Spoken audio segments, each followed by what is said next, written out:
فعلا في بعض الأشخاص مهما يكونوا لابسين هدوم كتيرة صحيح. ومتغطيين ومشغلين الدفايات بيبقوا عندهم شعور رهيب بانخفاض درجات الحرارة والبرد.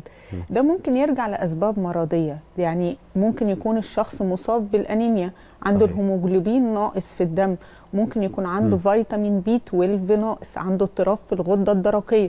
الأشخاص اللي بيعانوا من النحافة الشديدة أو اضطراب الجوع العصبي أو النحافة، في بعض الأشخاص عندهم مخاوف ان هم يتخنوا، ودي إمم. بتبقى حاله مرضيه. دول بيبقى عندهم شعور بالبرد طبعا نتيجه نقص الفيتامينات المختلفه، فده طبعا بيؤدي لاختلال التمثيل الغذائي عندهم، فبيجي الشعور بالبرد. نعم. يعني الشخص لو حاسس ان هو عامل جميع الاجراءات بتاعه التدفئه والجو يعني مش مستاهل ده كله، لازم في الحاله دي بنعمل الفحص المعملي والتحليل.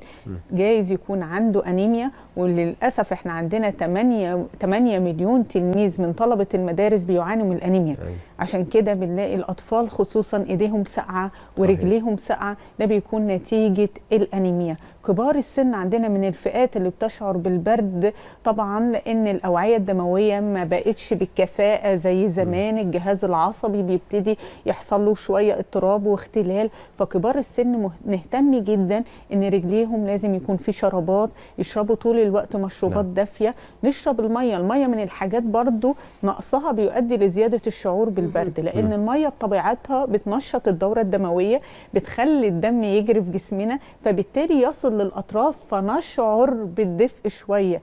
لأن الدم بطبيعته في فصل الشتاء بيحصل مع نقص شرب السوائل، اللزوجة بتاعته بتتغير، فبيبقى تقيل إنه يمشي ويوصل لأطراف الجسم. فعشان كده بنقول شرب المية والسوائل الدافية طول الوقت دي من الحاجات اللي بتنشط الدورة الدموية، وفي نفس الوقت بتخلي الجسم عنده شعور بالدفء. من المشروبات المهمة جدا في فصل الشتاء الجنزبيل، الكمون بالليمون من الحاجات الكويسة جدا.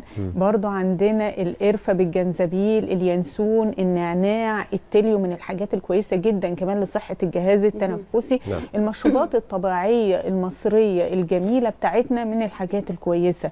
الشاي الأخضر من الحاجات اللي غنية بمضادات الأكسدة وبترفع من كفاءة الجهاز المناعي، ولكن نشربه مرة واحدة في اليوم، ويكون في بداية اليوم، بلاش تكون المشروبات المنبهة في نهاية اليوم عشان ما تعملناش حالة من الاضطراب في النوم. فالمشروبات الدافيه دي يا ريت تبقى طول الوقت مع شرب الميه، ونبتعد طبعا عن المشروبات الغازيه. السحلب والحلبه اللي هي المغات من الحاجات الجميله، وحمص الشام من الحاجات الجميلة جدا وشهية.